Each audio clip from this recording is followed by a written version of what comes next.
et tu veux recevoir les conseils d'un sage à travers la parole de Dieu, eh ben, tu es au bon endroit. Tu es dans le défi lecture de la Bible de l'aurore au crépuscule. On lit Ecclésiaste, c'est tellement rempli de sagesse, de conseils. Il y aura un message pour toi venant de Dieu, j'en suis sûre. Merci Seigneur parce que ta parole, elle est justement vivante et tu nous parles à chacun dans notre situation personnelle. Merci pour tous ceux qui sont avec moi dans ce défi. Aide-nous à arriver jusqu'au bout et aide-nous à comprendre le passage du jour au nom de Jésus. Amen. Alors, on continue. Ecclésiaste 6, verset 6.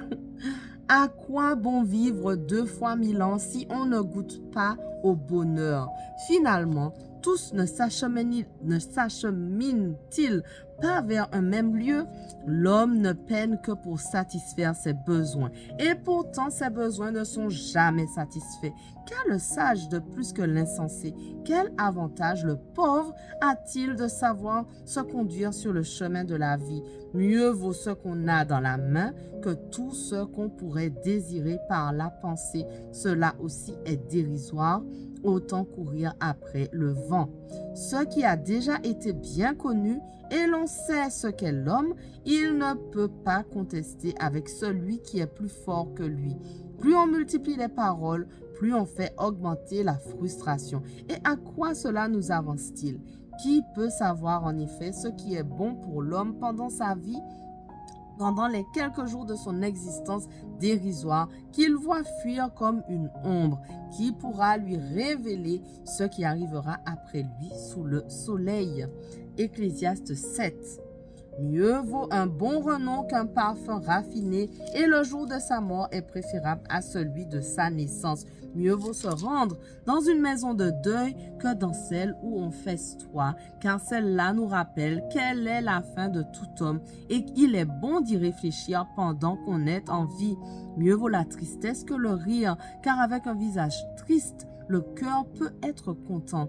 L'attention du sage se porte au lieu où l'on pleure un deuil, celle de l'insensé au lieu où l'on se livre à la joie. Mieux vaut écouter les reproches d'un homme sage que les flatteries des insensés, car les rires de l'insensé sont comme le crépitement des épines sous une marmite. Cela aussi est dérisoire.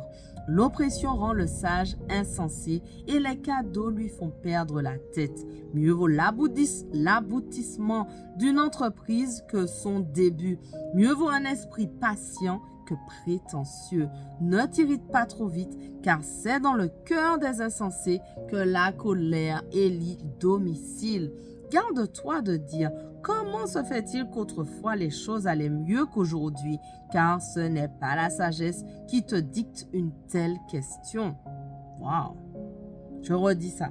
Garde-toi de dire « Comment se fait-il qu'autrefois les choses allaient mieux qu'aujourd'hui ?» Car ce n'est pas la sagesse qui te dicte une telle question. Ok.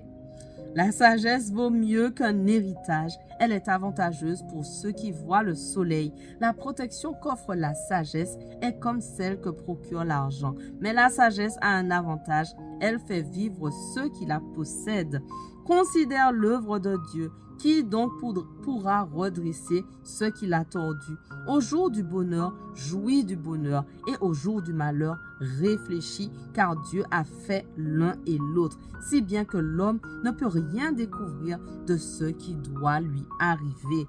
J'ai vu tout cela au cours de mon existence dérisoire. Ici, un juste périt à cause de sa droiture. Là, un méchant prolonge ses jours par sa perversité. Ne sois pas juste outre mesure et ne sois pas trop sage. Pourquoi te détruirais-tu? Ne sois pas non plus méchant outre mesure et ne sois pas insensé. Pourquoi voudrais-tu mourir avant ton heure? Tu feras bien de prendre garde à l'un comme à l'autre. Oui, celui qui respecte Dieu suivra ces 2 conseils.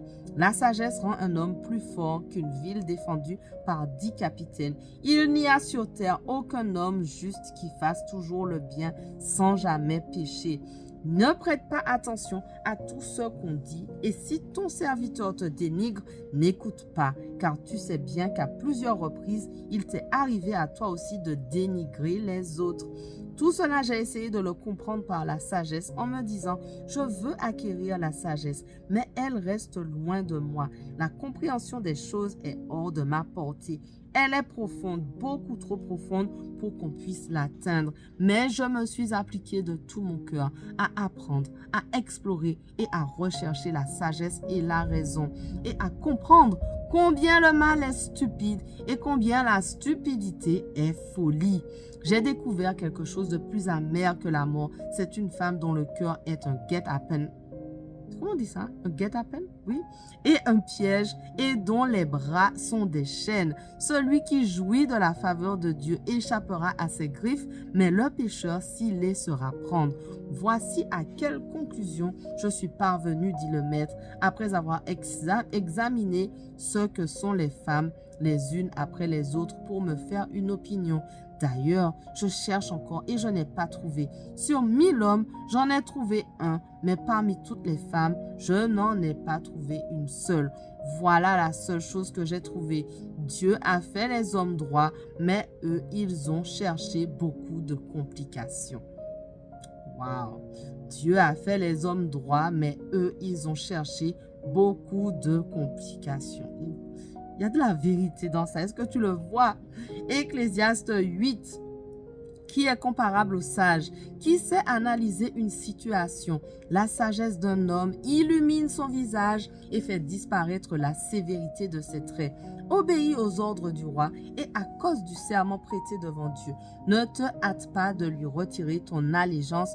Ne persiste pas dans une mauvaise situation, car le roi fera ce qui lui plaît. En effet, sa parole est souveraine. Qui oserait lui dire « Pourquoi fais-tu cela ?» Celui qui s'en tient à ses ordres ne se mettra pas dans une mauvaise situation, et le sage saura discerner en lui-même le moment opportun et la bonne façon de procéder. Pour toute chose, en effet, il y a un temps opportun et une juste manière de procéder, mais il y a un grand malheur pour l'homme, c'est que personne ne sait ce qui arrivera et personne ne peut dire comment les choses se passeront. Personne n'est maître de son souffle de vie, personne ne peut le retenir, personne n'a le pouvoir sur le jour de sa mort. Il n'y a pas de trêve dans la lutte pour survivre et ce n'est pas la méchanceté qui sauvera celui qui s'y livre. Tout cela, je l'ai vu et j'ai beaucoup réfléchi à tout ce qui se fait sous le soleil. Il arrive qu'un homme domine sur les autres pour faire du mal. Or, j'ai vu des méchants être enterrés. Les gens allaient et venaient du sanctuaire et ils les louaient dans la ville pour ce qu'ils avaient fait. Cela aussi est dérisoire parce qu'une mauvaise action n'est pas vite sanctionnée. Les hommes sont portés à faire beaucoup de mal. Cependant, même si le pécheur fait 100 fois le mal et voit se prolonger ses jours, je sais que le bonheur est pour ceux qui révèrent Dieu parce qu'il le révère, mais qu'il n'y aura pas de bonheur pour le méchant et que semblable à l'ombre, il ne verra pas ses jours se prolonger parce qu'il ne révère pas Dieu. Il y a une autre chose vaine qui se passe sur la terre. Certains justes subissent le sort que méritent les agissements des méchants et certains méchants ont le sort que méritent les œuvres des justes. Cela aussi est dérisoire, me suis-je dit. C'est pourquoi j'ai fait l'éloge de la joie, puisqu'il n'y a rien d'autre de bon pour l'homme sous le soleil que de manger, de boire et de se réjouir, et que c'est là ce qui l'accompagne au milieu de son dur labeur, auquel il se livre pendant les jours que Dieu lui accorde de vivre sous le soleil. Après m'être ainsi appliqué de tout mon cœur à connaître la sagesse et avoir considéré les occupations auxquelles l'homme se livre ici-bas, en se refusant le sommeil nuit et jour, j'ai considéré l'œuvre de Dieu. Or, l'homme ne peut comprendre ce qui se fait sous le soleil. Il a beau se donner de la peine pour chercher, il ne trouvera pas. Et même si le sage prétend savoir, en réalité, il ne peut pas comprendre. Voilà, notre passage du jour touche à sa fin, mais on continue dès demain. On ne lâche rien. Allez, sois béni.